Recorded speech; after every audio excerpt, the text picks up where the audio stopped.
Akashvani.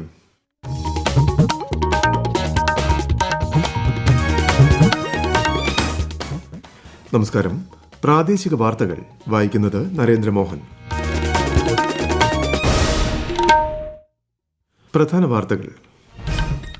Chief സെക്രട്ടറിമാരുടെ മൂന്നാമത് ദേശീയ സമ്മേളനം പ്രധാനമന്ത്രി നരേന്ദ്രമോദിയുടെ അധ്യക്ഷതയിൽ ന്യൂഡൽഹിയിൽ പുരോഗമിക്കുന്നു. തമിഴ് നടനും DMDK സ്ഥാപകനുമായ വിജയകാന്ത് അന്തരിച്ചു. വിടവാങ്ങിയത് തമിഴ് സിനിമയുടെ ഇതിഹാസമായ നേതാവെന്ന് പ്രധാനമന്ത്രി നരേന്ദ്രമോദി. KB ഗണേഷ് കുമാറും രാമചന്ദ്രൻ കടന്നപ്പള്ളിയും നാളെ മന്ത്രിമാരായി സത്യപ്രതിജ്ഞ ചെയ്ത് ചുമതലയേൽക്കും. ഹിന്ദി ഭാഷയെക്കുറിച്ച് സങ്കുചിതമായ രാഷ്ട്രീയ പ്രചാരണങ്ങൾ നടക്കുന്നുണ്ടെന്ന് കേന്ദ്ര സഹമന്ത്രി V. മുരളീധരൻ. കേന്ദ്ര സർക്കാരിന്റെ ക്ഷേമ പദ്ധതികൾ ജനങ്ങളിലേക്ക് എത്തിക്കുന്ന വികസിത് ഭാരത് സങ്കൽപ് യാത്ര സംസ്ഥാനത്ത് വിവിധ ജില്ലകളിൽ പര്യടനം തുടരുന്നു. ഇന്ത്യ ഓസ്ട്രേലിയ വനിതാ ഏകദിന ക്രിക്കറ്റ് പരമ്പരയിലെ ആദ്യ മത്സരം ഉച്ചയ്ക്ക് മുംബൈയിൽ. ഇന്ത്യക്കെതിരായ ടെസ്റ്റ് ക്രിക്കറ്റിൽ ഒന്നാം ഇന്നിംഗ്സ് ലീഡ് തുടരുന്ന ദക്ഷിണാഫ്രിക്കയുടെ ബാറ്റിംഗ് ഉടൻ പുനരാരംഭിക്കും. വാർത്തകൾ വിശദമായി. ചീഫ് സെക്രട്ടറിമാരുടെ മൂന്നാമത് ദേശീയ സമ്മേളനം പ്രധാനമന്ത്രി നരേന്ദ്രമോദിയുടെ അധ്യക്ഷതയിൽ ന്യൂഡൽഹിയിൽ പുരോഗമിക്കുന്നു. സമ്മേളനത്തിൽ കേന്ദ്ര സർക്കാർ പ്രതിനിധികൾ, ചീഫ് സെക്രട്ടറിമാർ, മുതിർന്ന ഉദ്യോഗസ്ഥർ ഉൾപ്പെടെ 200-ലധികം പ്രതിനിധികൾ പങ്കെടുക്കുന്നുണ്ട്. കേന്ദ്ര സംസ്ഥാന സർക്കാരുകൾ തമ്മിലുള്ള ഭരണ പങ്കാളിത്തം പ്രോത്സാഹിപ്പിക്കാൻ ലക്ഷ്യമിട്ടാണ് 3 ദിവസത്തെ സമ്മേളനത്തിന് ഇന്നലെ തുടക്കമായത്. ഈസ് ഓഫ് ലിവിംഗ് എന്ന പ്രമേയത്തിലൂന്നിയുള്ള സമ്മേളനം പ്രധാനമന്ത്രിയുടെ അധ്യക്ഷതയിൽ നാളെയും തുടരും. സർക്കാരിന്റെ പൊതുവിതരണ സംവിധാനങ്ങൾ ശക്തിപ്പെടുത്തുന്നതിലൂടെ ഗ്രാമീണ നഗര ജനവിഭാഗങ്ങൾക്ക് മെച്ചപ്പെട്ട ജീവിത നിലവാരം ഉറപ്പുവരുത്തുന്നതിനുള്ള പ്രവർത്തനങ്ങൾ സമ്മേളനം ചർച്ച ചെയ്യും. തമിഴ് നടനും DMDK സ്ഥാപകനുമായ വിജയകാന്ത് അന്തരിച്ചു. 71 വയസ്സായിരുന്നു. കോവിഡ് ബാധിതനായി ചെന്നൈയിലെ സ്വകാര്യ ആശുപത്രിയിൽ ചികിത്സയിലിരിക്കെയാണ് മരണം. ശ്വസന സംബന്ധമായ ബുദ്ധിമുട്ടുകളെ തുടർന്ന് വെന്റിലേറ്ററിൽ പ്രവേശിപ്പിച്ചിരുന്നു. 80കളിലും 90കളിലും തമിഴ് സിനിമയിൽ സൂപ്പർ താര പദവി കൈയാളിയിരുന്ന വിജയകാന്തിനെ ക്യാപ്റ്റൻ എന്നാണ് ആരാധകർ സംബോധന ചെയ്തത്. ദേശീയ മൂർപ്പോക്ക് ദ്രാവിഡ കഴകം എന്ന രാഷ്ട്രീയ പാർട്ടിയുടെ സ്ഥാപക നേതാവായ വിജയകാന്ത് 2 തവണ തമിഴ്നാട് നിയമസഭാ അംഗമായി. തമിഴ്നാട് നിയമസഭയിൽ പ്രതിപക്ഷ നേതാവുമായിരുന്നു. വിജയരാജ് അളഗർ സ്വാമി എന്നാണ് ഔദ്യോഗിക നാമം. വിജയകാന്തിന്റെ നിര്യാണത്തിൽ പ്രധാനമന്ത്രി നരേന്ദ്രമോദി അനുശോചനം രേഖപ്പെടുത്തി. വിജയകാന്ത് തമിഴ് സിനിമാ ലോകത്തെ ഇതിഹാസമാണെന്നും അദ്ദേഹത്തിന്റെ അനുപമമായ അഭിനയ തികവ് ദശലക്ഷക്കണക്കിന് ആളുകളുടെ ഹൃദയം കീഴടക്കിയെന്നും സോഷ്യൽ മീഡിയ പോസ്റ്റിൽ പ്രധാനമന്ത്രി വ്യക്തമാക്കി. രാഷ്ട്രീയ നേതാവെന്ന നിലയിൽ ദക്ഷിണേന്ത്യൻ രാഷ്ട്രീയത്തിൽ ശാശ്വതമായ സ്വാധീനം ചെലുത്തിയ അദ്ദേഹത്തിന്റെ വിയോഗം നികത്താനാകാത്ത ശൂന്യത അവശേഷിപ്പിച്ചിട്ടുണ്ടെന്നും പ്രധാനമന്ത്രി കുറിച്ചു. അടുത്ത സുഹൃത്തിനെയാണ് നഷ്ടപ്പെട്ടതെന്ന് തമിഴ്നാട് മുഖ്യമന്ത്രി MK സ്റ്റാലിൻ വ്യക്തമാക്കി. വിജയകാന്തിന്റെ സംസ്കാരം പൂർണ്ണ സംസ്ഥാന ഔദ്യോഗിക ബഹുമതിയോടെ നടക്കും. സംസ്ഥാന മന്ത്രിസഭാ പുനഃസംഘടനയുടെ ഭാഗമായി KB ഗണേഷ് കുമാറും കടന്നപ്പള്ളി രാമചന്ദ്രനും മന്ത്രിമാരായി നാളെ സത്യപ്രതിജ്ഞ ചെയ്ത് ചുമതലയേൽക്കും. വൈകുന്നേരം 4 മണിക്ക് രാജ്ഭവനിലാണ് സത്യപ്രതിജ്ഞാ ചടങ്ങുകൾ. വിശദാംശങ്ങളുമായി ആകാശവാണി തിരുവനന്തപുരം ജില്ലാ പ്രതിനിധി രജു കോലിയക്കോട്. സംസ്ഥാന മന്ത്രിസഭാ പുനഃസംഘടനയുടെ ഭാഗമായി ഇടതുമുന്നണി ധാരണപ്രകാരമാണ് KB ഗണേഷ് കുമാറും കടന്നപ്പള്ളി രാമചന്ദ്രനും മന്ത്രിസഭയിലേക്ക് എത്തുന്നത്. നാളെ വൈകുന്നേരം 4 മണിക്ക് രാജ്ഭവനിൽ നടക്കുന്ന ചടങ്ങിൽ ഗവർണർ ആരിഫ് മുഹമ്മദ് ഖാൻ ഇരുവർക്കും സത്യവാചകം ചൊല്ലിക്കൊടുക്കും. ചടങ്ങിൽ മുഖ്യമന്ത്രിയും മന്ത്രിമാരും ഉൾപ്പെടെ നിരവധി പ്രമുഖർ പങ്കെടുക്കും. കഴിഞ്ഞ ഞായറാഴ്ച ചേർന്ന ഇടതുമുന്നണി യോഗമാണ് മന്ത്രിസഭാ പുനഃസംഘടന സംബന്ധിച്ച് തീരുമാനമെടുത്തത്. മുൻ നിശ്ചയിച്ച പ്രകാരം മന്ത്രിമാരായ ആന്റണി രാജുവും അഹമ്മദ് ദേവർഗോവിലും രാജിവെച്ചിരുന്നു. കടന്നപ്പള്ളി രാമചന്ദ്രനും KB ഗണേഷ് കുമാറിനും 3ാം തവണയാണ് മന്ത്രിസ്ഥാനം ലഭിക്കുന്നത്.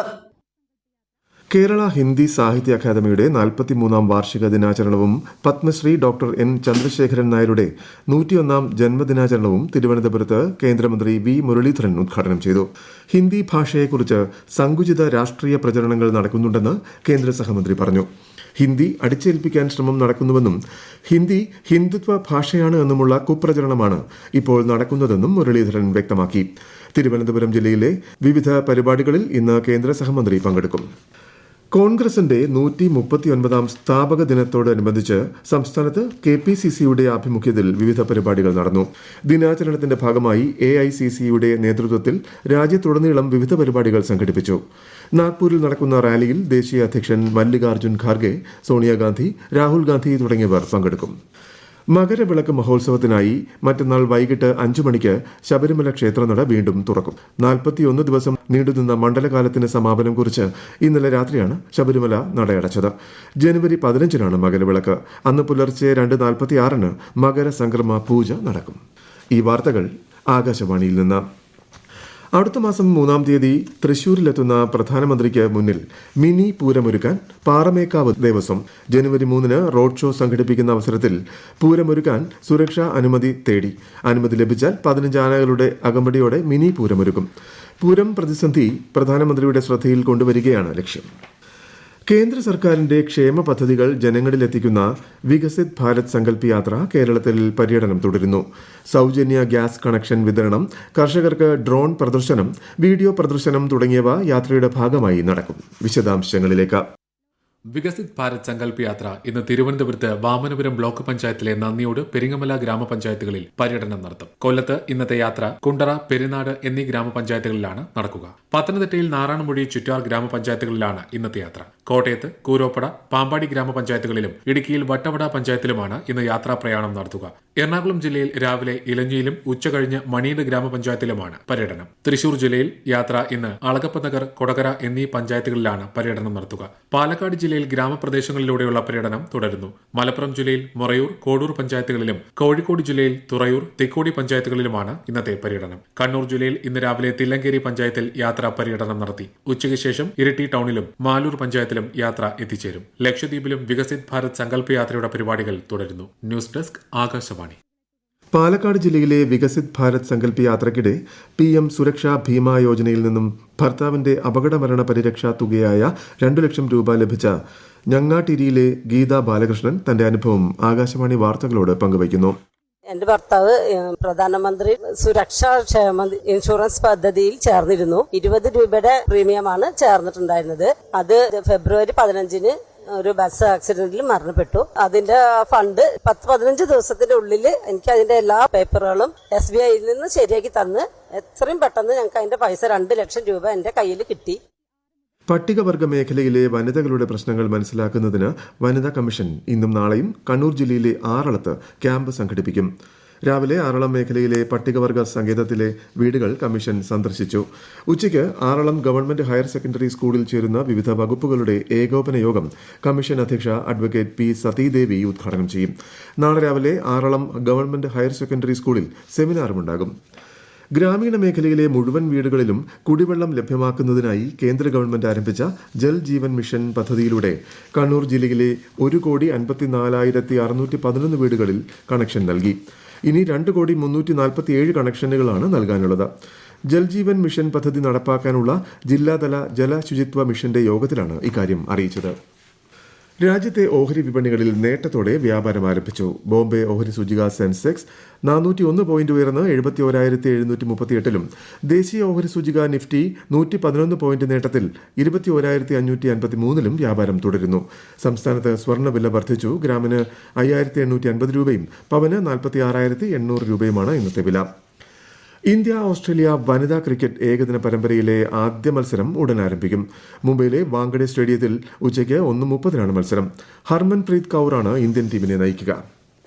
ദക്ഷിണാഫ്രിക്കയിലെ സെഞ്ചുറിയനിൽ നടക്കുന്ന ഫ്രീഡം ട്രോഫി ടെസ്റ്റ് ക്രിക്കറ്റ് പരമ്പരയിലെ ഇന്ത്യക്കെതിരായ ആദ്യ ടെസ്റ്റിന്റെ ആദ്യ ഇന്നിംഗ്സിൽ ദക്ഷിണാഫ്രിക്ക 5 വിക്കറ്റ് നഷ്ടത്തിൽ 256 റൺസ് എന്ന നിലയിൽ.